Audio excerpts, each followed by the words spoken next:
Definitely appreciate it. And an official welcome to the USS Silversides Submarine Museum as we continue our lecture series.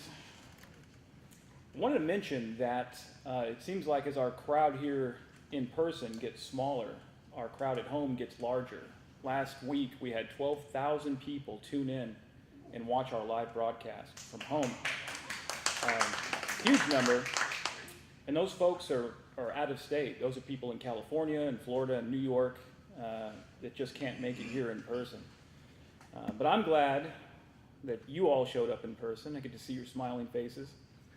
And to those that are watching from home right now, speaking to the camera, welcome and thank you. So next Monday, we're going to have Bill Iddings, and the lecture is The Movies Go to War. So be sure to join us next Monday. And as is tradition here at the museum, please rise while we recite the Pledge of Allegiance.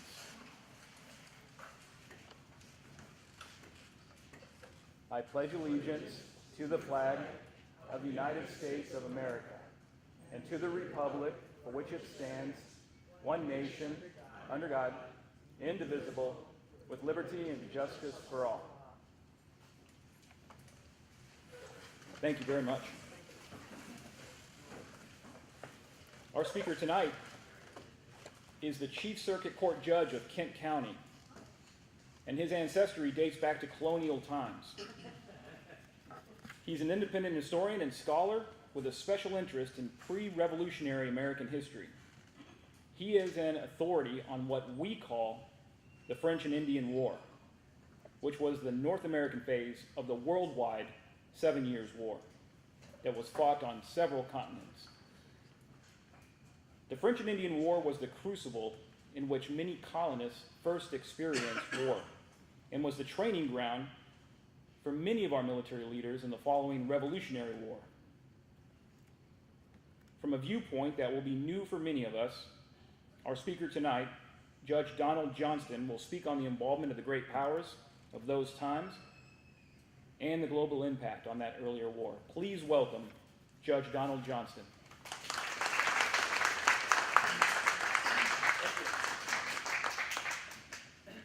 Thank you and good evening, everyone. I will go into some of the details of the French and Indian War, and during the course of my little chat this evening, I hope first to explain to you why I consider this to be America's First World War. I will describe the historic background of the war itself, the rather odd way in which it got started, and describe the major events of the war through kind of a chronological sequence, and then wrap it up with a description of the aftermath of the war and its consequences on evolving American and world history. First of all, I consider the war in question to be the First World War because, although we think of it as the French and Indian War, a somewhat provincial struggle on the wild frontier of North America, it was actually the American phase of what is known as the 7 Years' War. The 7 Years' War pitted England and its colonies and its allies against France and its colonies and its allies. Among the combatants were, on the French side, Spain, Russia, Sweden, and some of the German states, and of course Austria, against Prussia, the rising military power of the continent, some of the smaller German states, and of course Britain and her allies. In addition to involving, therefore, virtually all of the great Western powers of that day, the war was fought in North America, Central America, South America, all across the European continent, West Africa, across much of India, and in the Philippines. So you have all of the great powers of the Western nations fighting on virtually all of the continents of the earth. I'm not quite sure how you define a world war, but to me, that's a world war. Now, the background of the war should be seen in the context of a series of struggles between France and England. It seems as though France and England were fighting each other for 1,000 years, beginning with the Norman conquest in 1066. But the series of wars which led up to this final conflict of the series began when William of Orange became William III of England in the Glorious Revolution of 1688, when James II was essentially peacefully ejected from the realm, the last Catholic monarch. And in searching for a suitable Protestant replacement, Parliament came up with William of Orange and his wife Mary, who was in fact a Stuart herself. William, being a Protestant, took the Protestant cause in the various fights that were going on the European continent, and James, his predecessor, fled to France, Catholic France, which harbored him during the rest of his life. Well, right off the bat, therefore, you've got this friction between France and England over who's reigning in England. The first of the series of wars that was triggered was what was known as the 9 Years' War in Europe and became King William's War in North America. It was started when Louis XIV decided he would rather like the Netherlands. People of Dutch ancestry may think about that. Would you like to have been part of France? The King of England, William, was not about to allow the French to seize and Catholicize the Netherlands. So this was a conflict that lasted from 1688 to 1697. It started in Europe. It was primarily a fight between European powers, but the colonies of the European powers in North America took up the fight here, and it became King William's War.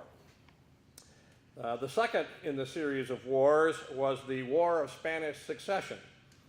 As the name suggests, it was an argument over who was going to become the King of Spain. Charles II, who was of the Spanish line of Habsburgs, was the product of serious inbreeding, which was something the Habsburgs were noted for, and he was both limited intellectually and sterile and incapable of producing an offspring. So when he died, there was a big scramble among the European powers over who was going to take over in Spain. The best claimant was the King of France, but the problem was the other European powers couldn't stomach the idea of France and Spain being united under one monarch and how powerful that kingdom would become. So the world fought each other on the European continent, at least, over the question of Spanish succession. Eventually, a French heir was given the throne, but with the stipulation that France and Spain would never be united. In this country, the war was known as Queen Anne's War, again named after the reigning monarch, Queen Anne. The most significant event was the French and Indian raid on Deerfield on Leap Day, 1704, February 29th. In which the place was sacked and most of the residents were either killed or hauled off into captivity, including my sixth great-great-grandfather, Ebenezer Sheldon, which is one of the reasons I've taken some interest in the struggle. The third war of the series was the War of Austrian Succession. Like the War of Spanish Succession, it was a war between the European powers over who was going to reign in Austria. Again, a different line of the Habsburg family. Charles VI was the monarch who reigned in Austria, but produced only girls. Actually, he had several sons, but they were all illegitimate and therefore not eligible to take the throne. So he went around Europe with something called the Pragmatic Sanction, which was a document in which he said, my heir will be my daughter Maria Theresa, and I want all you other Europeans to recognize that, so that when I die, she can become empress and everybody will leave her alone. So all the other monarchs, oh sure, we'll sign that. And then as soon as Charles died, they all ripped it up and went to war to get rid of Maria Theresa. In the event, Maria Theresa survived and became, in the entire 800-year history of the Habsburg family, the only woman ever to reign in a Habsburg kingdom, and she was one of the more successful monarchs of Austrian history. If this were a lecture in Austrian history, I would dwell on it further, but it's not really necessary. In North America, the corresponding war was King George's War. So now we've got King William's War, Queen Anne's War, and now King George's War. None of these wars in this country resulted in any significant change. At the end of the fighting, the European powers would get together and form a treaty in which they would agree that all of the property seized by both sides in North America would go back to the original owners. So the American colonists were particularly annoyed about that because they had successfully captured Fortress Louisbourg on Cape Breton Island. We'll get more of that later. And they were tired of giving back all of the land that they took from the French. Well, you have to think about the situation in 1750, which is the map we have up there now. France had some 55,000 inhabitants in Canada and another 25,000 or so in Acadia and Louisiana. Contrast that with the English colonies in North America, which had 1,160,000 white residents and 300,000 black slaves. So the English colonies along the Atlantic seaboard were much more populous than the French colonies. Now, the reason for this was that France had restricted immigration into what they called New France.